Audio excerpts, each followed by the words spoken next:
Ah, muy buenos días, muy buenas tardes, muy buenas noches. Allí donde se encuentra, volvemos con nuestro programa Contratapas que pueden escuchar, ver y darle ahí a la campanita, de ponerle me gusta, suscribirse. Estamos aquí en este programa que se llama Contratapas. Y hoy estamos, como siempre, quien les habla, Héctor Gurbit, y mi compañera Graciela Espadaro, a quien damos la bienvenida. Bueno, buenas tardes, ¿cómo están ustedes? ¿Cómo está Héctor?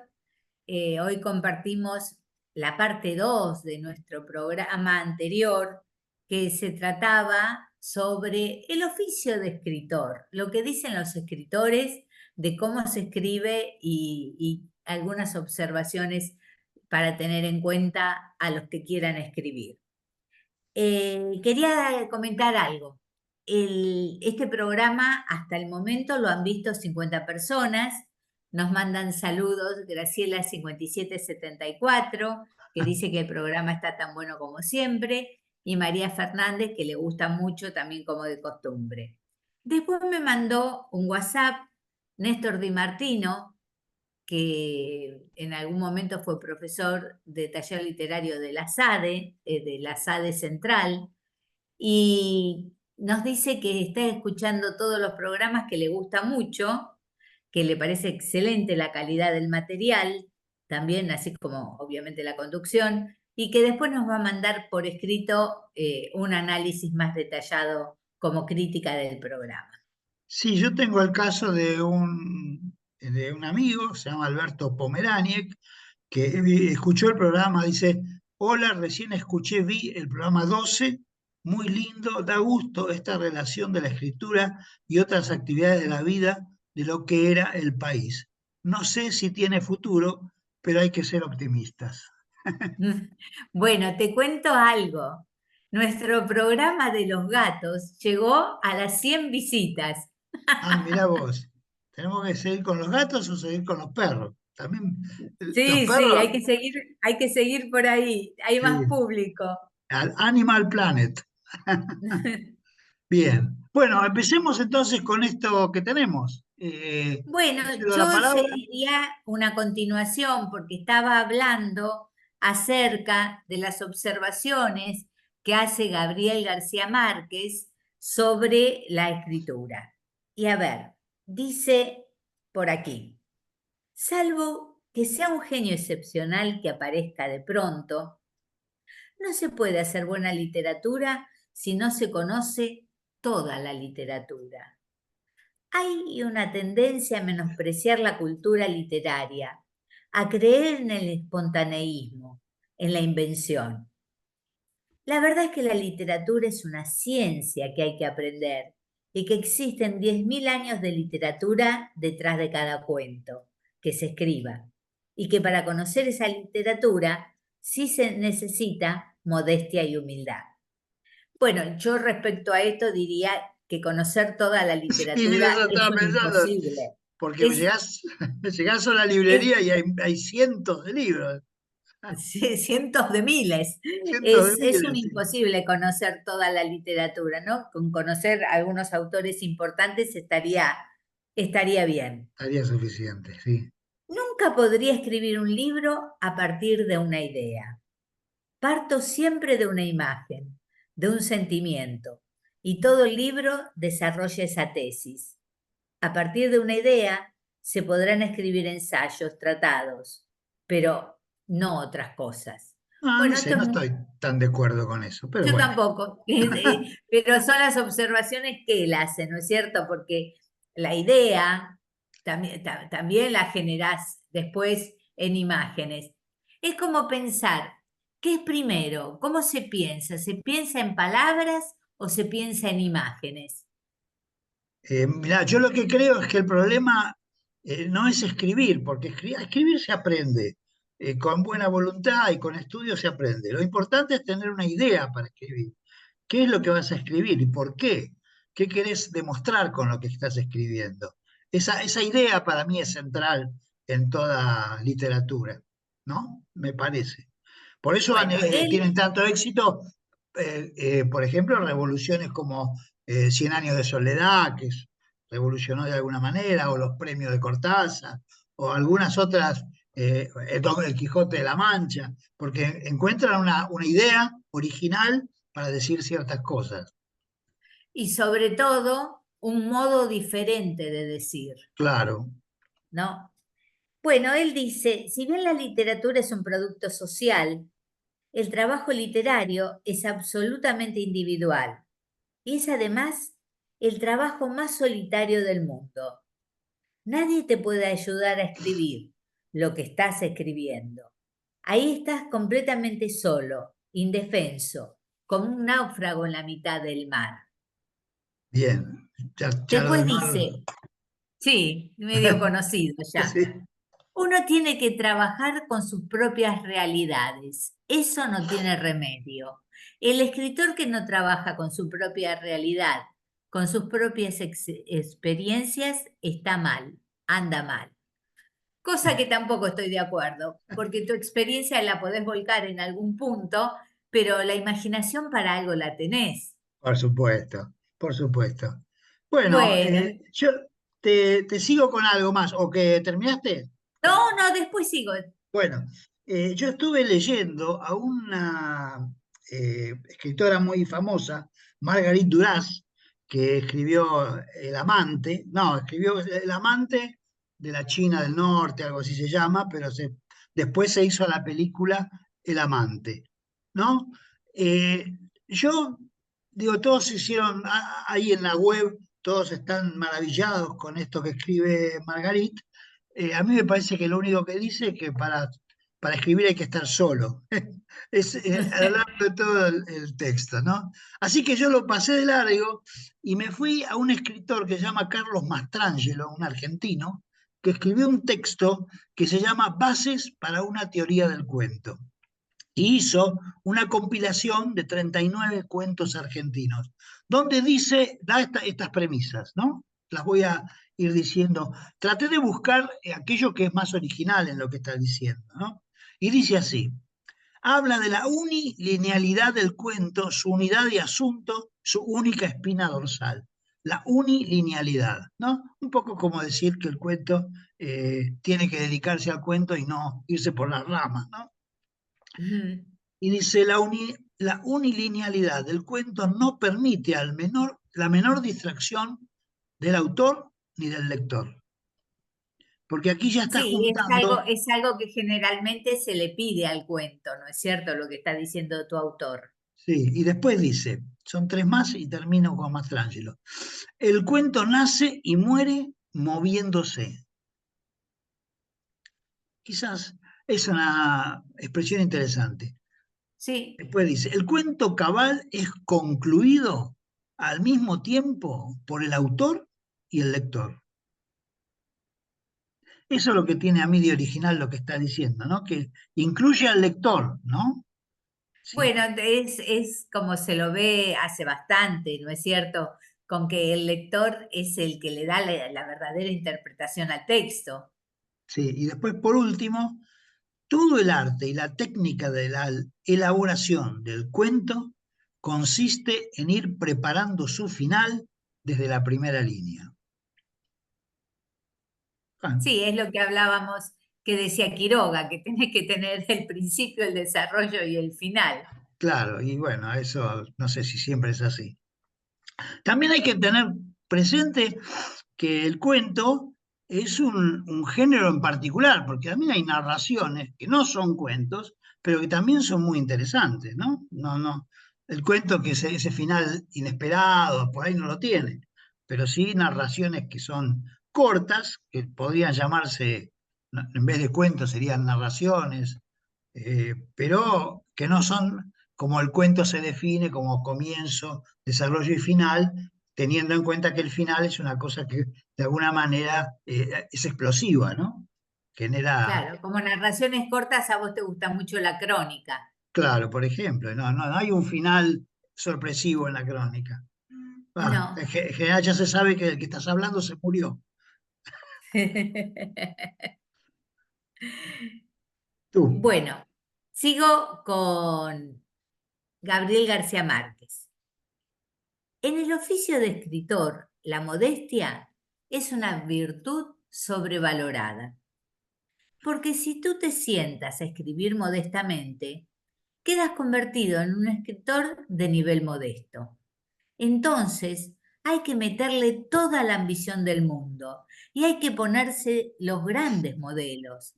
Al fin y al cabo, uno aprende a escribir con los grandes modelos que para mí son Sófocles, Dostoyevsky, y no sigue la enumeración. Entonces, ¿por qué tú vas a tratar de escribir más modestamente que esos grandes modelos? Lo que tienes es que tirarles a muerte y proponerte escribir mejor que ellos. Claro, exactamente. Así es. Donde un libro aburre, ahí lo dejo. Bueno, es lo mismo que decía Borges, ¿no es cierto? No leo ni por respeto, ni por devoción, ni por obligación. ¿Y por Cuando qué niño lees? empecé a leer el Quijote. Me aburrió. Lo dejé en la mitad. Después lo volví a leer y releer, pero porque me gustó, no por ser un libro obligatorio. Ese ha sido mi método de lectura y de escribir. Tengo el mismo concepto para ambos. Estoy siempre con el terror de cuál es la página en la que el lector se va a aburrir y va a tirar el libro.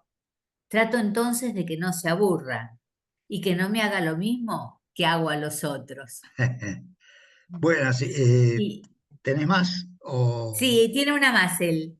dale. Este, lo que te iba a decir, que esto del Quijote, este problema que él plantea, que en su momento no le gustó y después lo leyó y lo releyó por gusto, ese problema que tiene la literatura en las escuelas secundarias, primarias, Gran que tema los ese. profesores eligen textos que a lo mejor no es el momento para un alumno determinado para entusiasmarse con ese texto y que en otro momento de su vida lo lee y le gusta, pero mientras que se lo imponen como obligación, se hace la cosa más tediosa del mundo leer a un autor.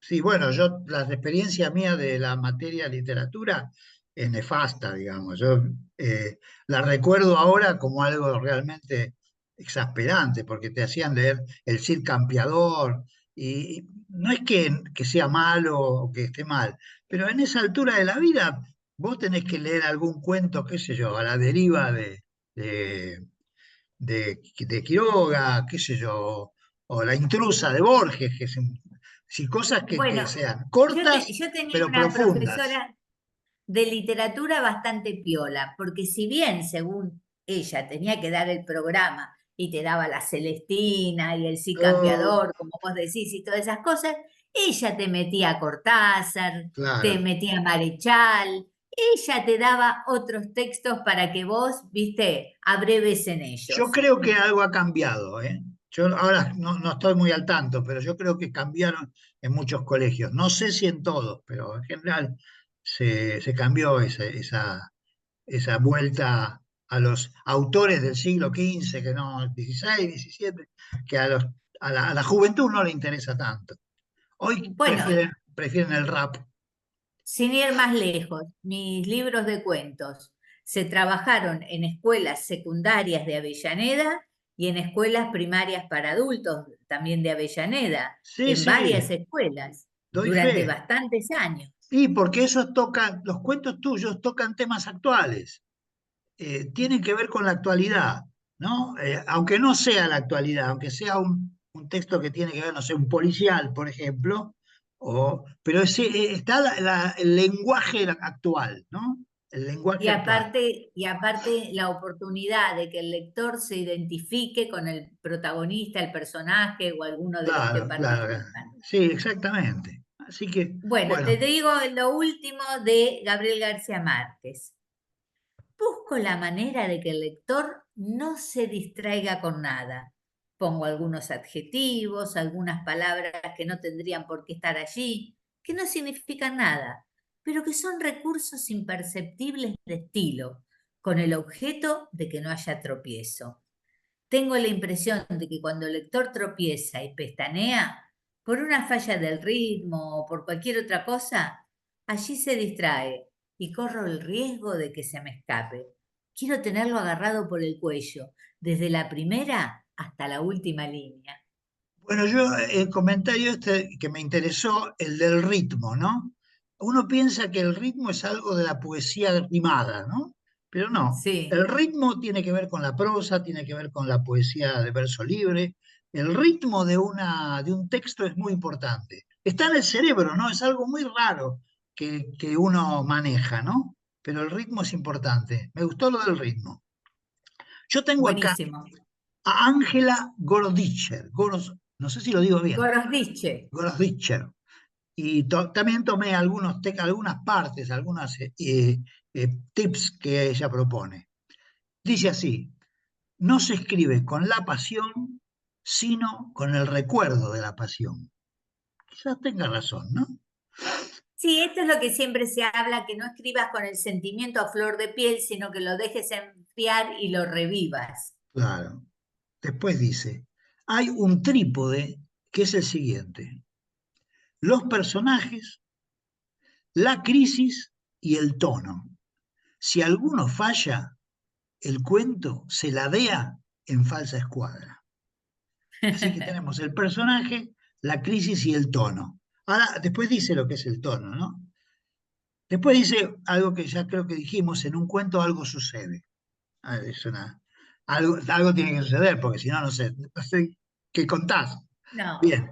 Y dice, el tono es una especie de pantano en el que están metidos el tiempo de verbo del narrador o la narradora, la jerga, el estilo, que a su vez es otro pantano, el peso de las palabras, el ritmo, por eso hablaba del ritmo, el largo de los párrafos y muchas otras cosas más que las olvido o prefiero no recordar. Así que el tono es todo. Es un poco muchas cosas, ¿no? Sí, sí. Sí.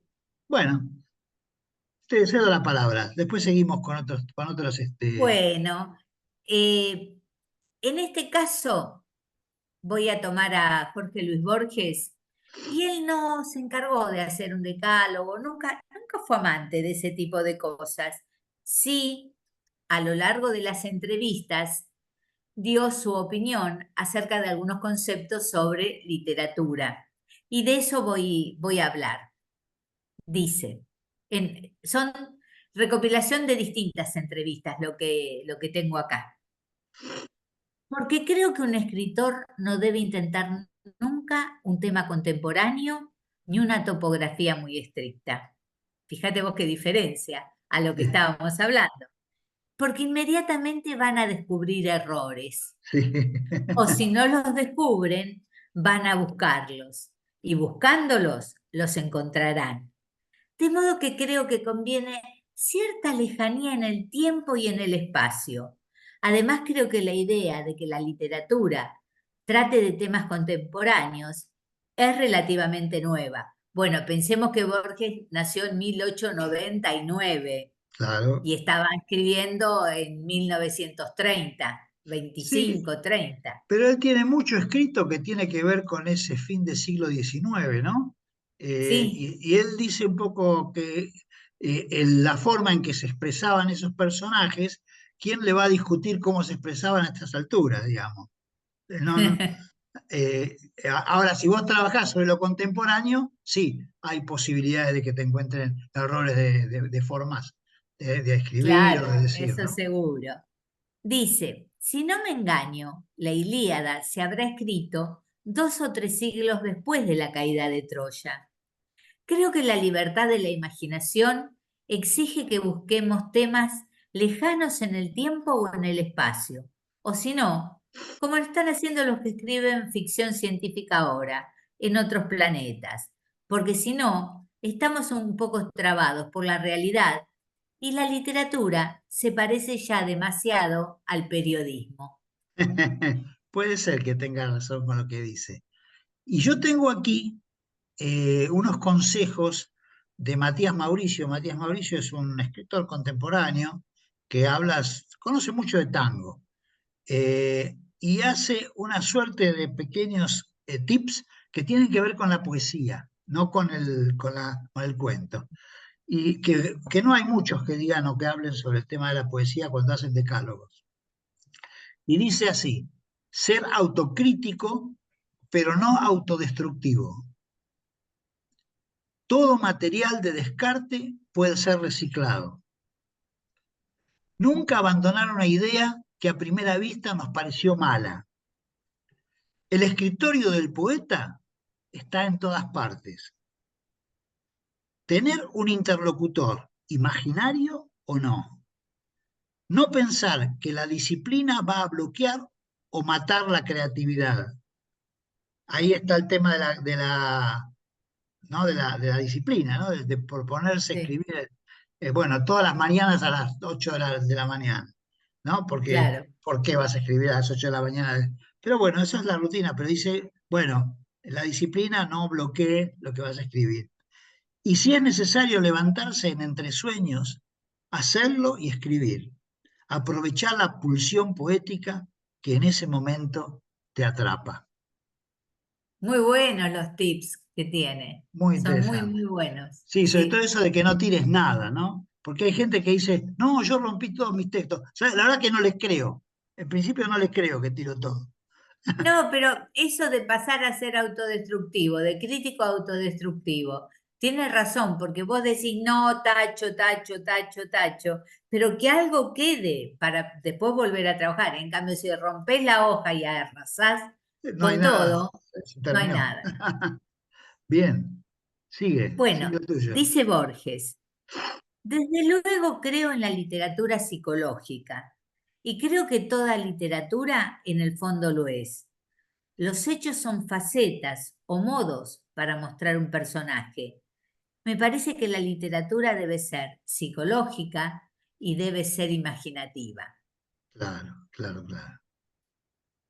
Creo que cada año uno oye 4 o 5 anécdotas, muy buenas, precisamente porque han sido trabajadas. Porque es un error suponer que el hecho de que sean anónimas significa que no hayan sido trabajadas. Al contrario, creo que los cuentos de hadas, las leyendas, incluso los cuentos verdes que uno oye, suelen ser buenos porque a medida que han pasado de boca en boca, se los ha despojado de todo lo que pudiera ser inútil o molesto. De modo que podríamos decir que un cuento popular es una obra mucho más trabajada que un poema de Donne o de Góngora o de Lugones. Por ejemplo, puesto que en el segundo caso la obra ha sido trabajada por una sola persona y en el primero por centenares. Me Bien. parece una idea brillante esta de decir que la literatura popular en realidad está enriquecida por el relato, por el pasar de generación a generación, ¿no es cierto? Claro, claro. Y eso, bueno, es una aptitudes que puede tener el escritor para expresar lo que está sucediendo en el cuento o en lo que sea. Acá yo tengo algunas reglas mías para la poesía, porque yo hice no sé si mi decálogo, lo que pasó es lo siguiente. Yo mis poesías, mi libro de poesía, se los daba mucho a Alejandro Martino a que me los revise, ¿no? Y entonces me dice, ¿pero qué querés que revise? Entonces yo le hice este siguiente decálogo, que no es un decálogo porque es menos. Dice así: analizar si los versos tienen el ritmo correcto. Si no hay lugares comunes, muy comunes en la poesía se presta muchísimo para los lugares Sí. comunes. Las rimas en el verso libre producen cacofonía. O sea, si el verso es libre, no, que no haya rimas, digamos, que se traten de evitar. Ver si hay versos que hay que dividir o algunos que haya que juntar. Ver si el orden es el correcto y palabras que deberían cambiarse o palabras que se deberían eliminar. Bueno, estas son algunas de las cosas que le dije. Bueno, fue este libro que se llama Los límites de la soledad, que después salió premiado en SADE como mención de honor de la Sociedad Argentina de Sí, Escritores. realmente es uno de tus mejores textos. Sí, lo A mí me corrigió este encanta. muchacho. Muy bueno. Sí, muy bueno es ese libro. Bueno, lo que le diste fueron las sugerencias que vos querías que respete para mejorar tu propia obra. Así es. Bueno, sigo con Borges. Yo recuerdo que, dice él, no yo, que cuando empecé a escribir, nunca pensábamos en el éxito o en el fracaso de un libro. Bueno, yo coincido, también lo pienso. Lo que se llama éxito ahora no existía entonces, y lo que se llama fracaso se descontaba. Uno escribía para uno mismo, y acaso, como decía Stevenson, para un pequeño grupo de amigos. En cambio, ahora se piensa en la venta. Sé que hay escritores que anuncian públicamente que han llegado a la quinta, a la sexta, a la séptima edición y que han ganado tanto. Todo eso hubiera parecido totalmente ridículo cuando yo era joven. O mejor dicho, más que ridículo, hubiera parecido increíble. Si hubiera pensado que un escritor que habla de lo que gana con sus libros lo hace como diciendo, yo sé que lo que yo escribo es malo, pero lo hago por razones comerciales o porque tengo que mantener a mi familia. De modo que yo veo esa actitud casi como una forma de la modestia o de la mera tontería. Así es, así es. Bueno, yo tengo aquí, Ricardo Piglia escribió un trabajo muy interesante, se llama Tesis sobre el cuento.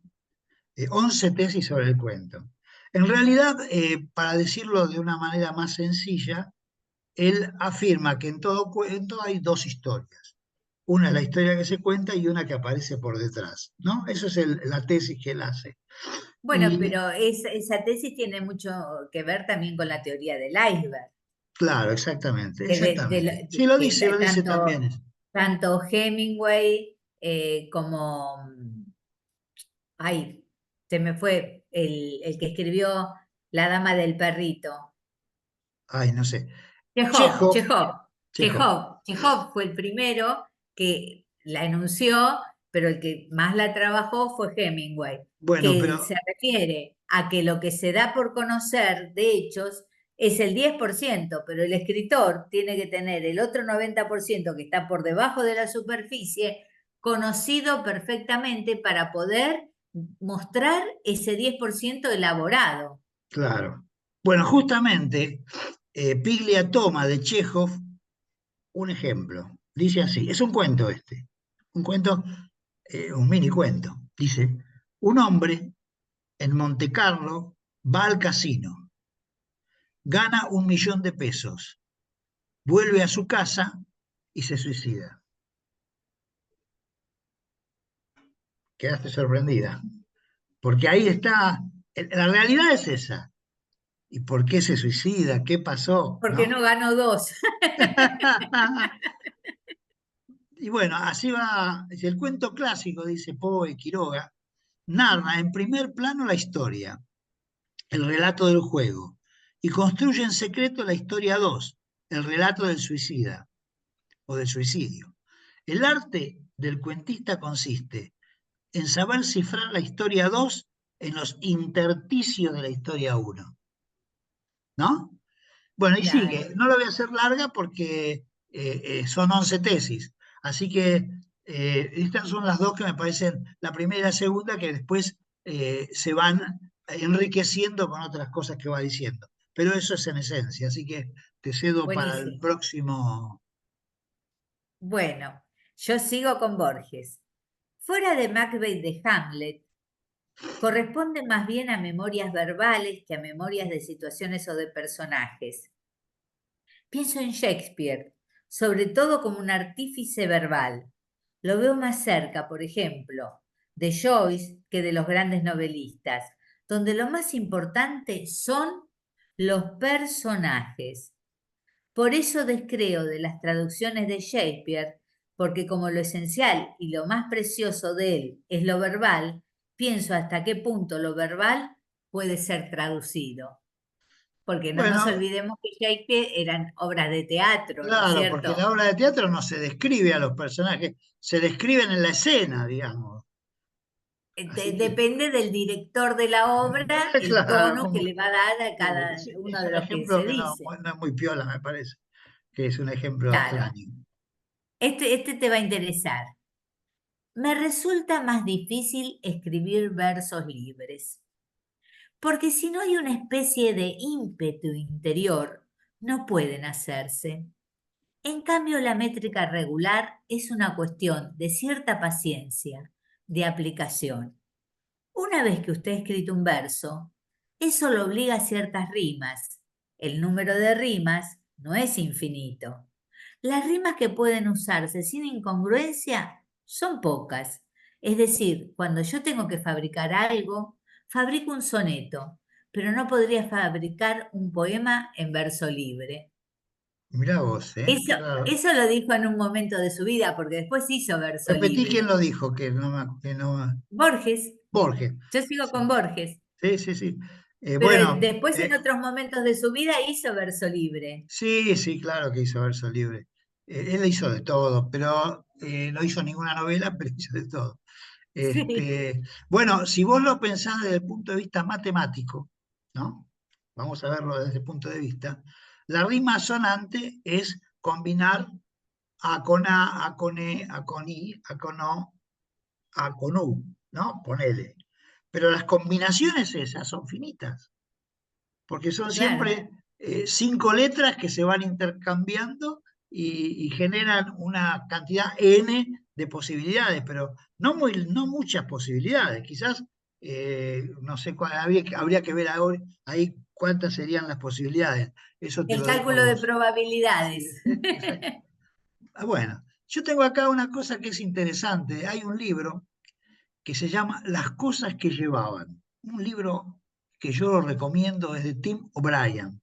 No es un libro nuevo, es de la época de Vietnam. Que en el primer capítulo la historia hace una minuciosa enumeración de cosas. No lo dice para qué, pero es evidente que es el contenido de una mochila para ir a pelear a Vietnam, ¿no?